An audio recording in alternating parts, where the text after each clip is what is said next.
अस्सलाम वालेकुम दोस्तों, कैसे हैं आप सब। उम्मीद है सब खैर खैरियत से होंगे। दोस्तों, आज की इस वीडियो में हम प्रोफेशनल एमसीक्यूज़ को डिस्कस करेंगे। ये हमारी सेकंड वीडियो है जिसमें हम प्रोफेशनल एमसीक्यूज़ डिस्कस कर रहे हैं। पहली वीडियो अगर आप लोगों ने नहीं देखी है तो आप लोग डिस्क्रिप्शन बॉक्स में जाएं, वहाँ से आप लोगों को फर्स्ट वीडियो का जो लिंक है वो मिल जाएगा।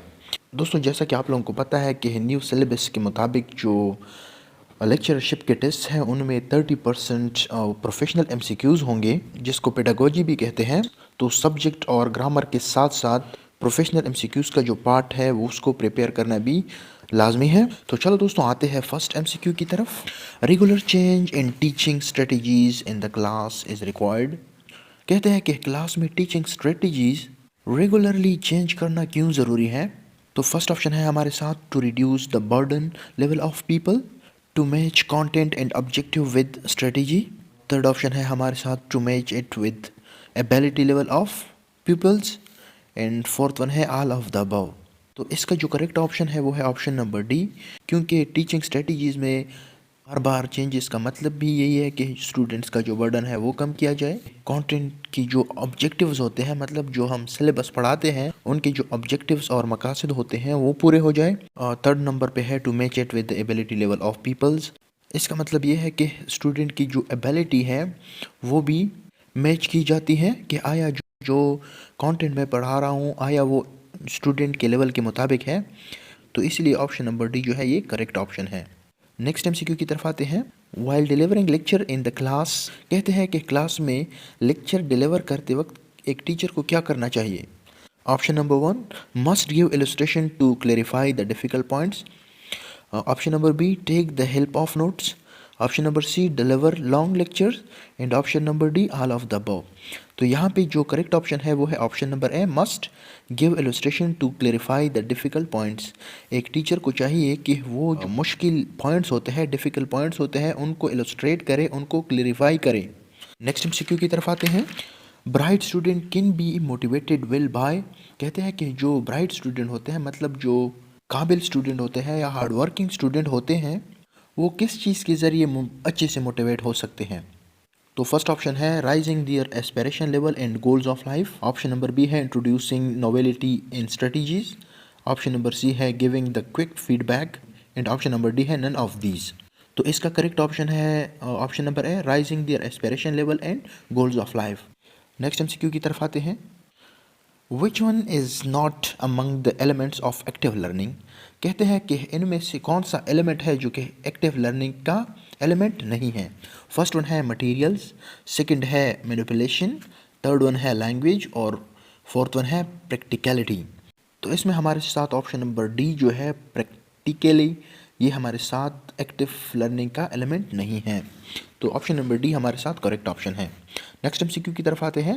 How does an effective teacher make student attentive, कहते हैं कि एक इफेक्टिव टीचर किस तरह से स्टूडेंट को क्लास में अटेंटिव कर सकता है। Option number one, by punishing naughty students, मतलब शरारती बच्चों को पनिशमेंट देकर। Option number B, by making one's teaching interesting, मतलब कि एक टीचर अपनी इंटरेस्टिंग टीचिंग की वजह से स्टूडेंट को अटेंटिव बना सकता है। Option number C, by telling stories, students को स्टोरीज सुनाकर अटेंटिव किया जा सकता है। Option number D, by distributing sweets, या मिठाई या जो चॉकलेट वगैरह बांट कर स्टूडेंट को अटेंटिव बनाया जा सकता है। तो इसका करेक्ट ऑप्शन है by making one's teaching interesting. Next, for healthy arrangement of classroom necessary things is, कहते हैं कि एक बेहतर और हेल्दी एनवायरनमेंट क्लास में बनाने के लिए किन चीज़ों की ज़रूरत होती है। Number one, sufficient light should be in the class. Number B, ventilated classroom. Number C, appropriate sitting arrangement in the class. And option number D, all of these. तो हमारे साथ जो करेक्ट ऑप्शन है वो है ऑप्शन नंबर डी, क्योंकि sufficient light, ventilated, मतलब जो वेंटिलेटर्स होते हैं, खिड़कियाँ, उसकी भी ज़रूरत होती है, लाइट की भी ज़रूरत होती है, और बेहतरीन अप्रोप्रिएट जो चेयर्स होती हैं वो उसकी भी ज़रूरत होती है। तो यहाँ पर ऑप्शन नंबर डी हमारे साथ करेक्ट ऑप्शन है। Next, which of the following technique is used in educational survey, कहते हैं कि इनमें कौन सी टेक्निक जो है वो एजुकेशनल सर्वे के लिए यूज़ किया जाता है। तो फर्स्ट ऑप्शन है टेस्ट्स, सेकंड है क्वेश्चनियर्स, थर्ड है इंटरव्यूज़, एंड फोर्थ वन है ऑल ऑफ दीज। तो यहाँ पे हमारे साथ जो करेक्ट ऑप्शन है वो है ऑप्शन नंबर डी, क्योंकि ये एजुकेशनल सर्वे के लिए क्वेश्चनियर भी यूज़ किए जाते हैं, टेस्ट भी लिए जाते हैं और इंटरव्यूज़ भी कंडक्ट किए जाते हैं। Next, which of the following strategy is most suitable for introducing a lesson. कहते हैं कि एक लेसन को इंट्रोड्यूस करने के लिए कौन सी सुटेबल जो स्ट्रेटेजी है वो यूज़ करनी चाहिए या कौन सी स्ट्रेटेजी सुटेबल है। तो फर्स्ट वन है लेक्चर, सेकंड वन है क्वेश्चनिंग, थर्ड वन है नरेशन, नंबर 4 है डेमोन्स्ट्रेशन। ठीक है, उस पर डेमोन्स्ट्रेशन देनी चाहिए। तो यहाँ पे हमारे साथ जो करेक्ट ऑप्शन है वो है option number B, questioning. It mean that कि जब एक टीचर लेसन स्टार्ट करना चाहता है तो इंट्रोडक्शन में ऐसा करना चाहिए कि वो स्टूडेंट से पूछे कि आप लोगों को इस लेसन के बारे में, इस टॉपिक के बारे में क्या मालूमात है। ठीक है, आप लोग इस टॉपिक के बारे में क्या जानते हैं। Next, which of the following teaching aids help the peoples to study analyze in compare data. तो यहाँ पे है हमारे साथ option 1 pictures, number B diagrams, number C graphs, number D maps. तो यहाँ पे जो करेक्ट ऑप्शन है वो है ग्राफ्स, क्योंकि एक चीज़ की एनालिसिस के लिए या दो चीज़ों को कंपेयर करने के लिए ग्राफ की ज़रूरत पड़ती है। आप लोगों को पता है कि जब क्रिकेट मैच शुरू होता है ना, तो वहाँ पर दो लाइन ऊपर की तरफ खींचे गए होते हैं। एक में एक टीम का जो प्रोग्रेस है वो मेंशन किया गया होता है और दूसरे में जो मतलब करंटली खेल रहा होता है उसकी प्रोग्रेस को मेंशन किया जा रहा होता है। मतलब इस टाइम पर जो पिछला टीम था जिसने अभी खेला उसका प्रोग्रेस क्या था और इस टीम का प्रोग्रेस क्या है। ठीक है, next, which type of person should enter in the field of teaching. कहते हैं कि किस किस्म के बंदे को टीचिंग की जो प्रोफेशन है वो इख्तियार करनी चाहिए। Number 1 devoted and laborious person, option number B general person, option number C meritorious person, option number D economically weak person. तो इसमें जो करेक्ट ऑप्शन है वो है option number A devoted and laborious person. Devoted and laborious का मतलब है कि जो हार्ड वर्क करता हो, जो मेहनती हो, ठीक है, उस बंदे को टीचिंग का जो प्रोफेशन है वो इख्तियार करना चाहिए। Next, which of the following skill do you consider most essential for a teacher. कहते हैं कि एक टीचर के लिए कौन सा स्किल सबसे ज़्यादा ज़रूरी है। तो फर्स्ट वन है to communicate well, second one है to use different languages, and third one है to impress students, and fourth one है to read out the textbook.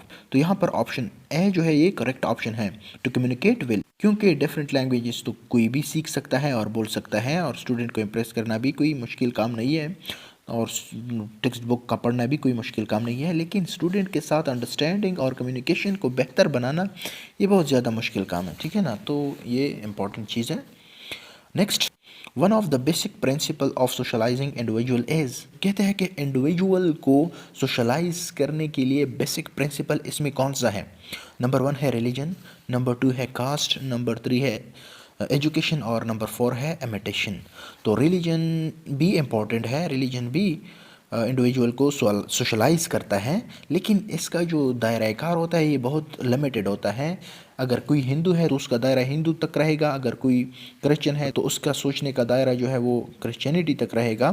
तो इसी तरह से डिफरेंट रिलीजन के जो लोग हैं ना उनका फिर सोचने का दायरा कार बहुत कम होता है। इसी तरह से कास्ट की बात की गई है तो कास्ट वाले भी मतलब एक दूसरे से नफ़रत करते हैं, ठीक है ना, तो उनका भी कोई ख़ास रिज़ल्ट नहीं आता।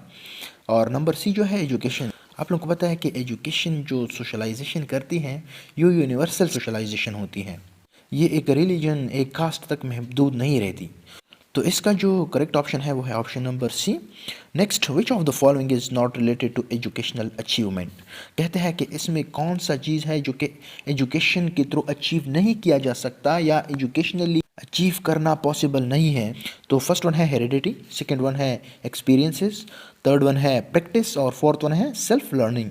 तो यहाँ पे करेक्ट ऑप्शन है ऑप्शन नंबर ए हेरिडिटी, क्योंकि जो हेरिडिटी होती है ये वालिदैन से बच्चों में शिफ्ट हो जाती है, ठीक है ना, ये आप एजुकेशन के थ्रू हासिल नहीं कर सकते। इसके अलावा एक्सपीरियंसेस ये आप एजुकेशन के थ्रू हासिल कर सकते हैं, प्रैक्टिस ये भी कर सकते हैं, सेल्फ लर्निंग ये भी कर सकते हैं, लेकिन हेरिडिटी जो है ये नेचुरल है, ये आप एजुकेशन के थ्रू हासिल नहीं कर सकते।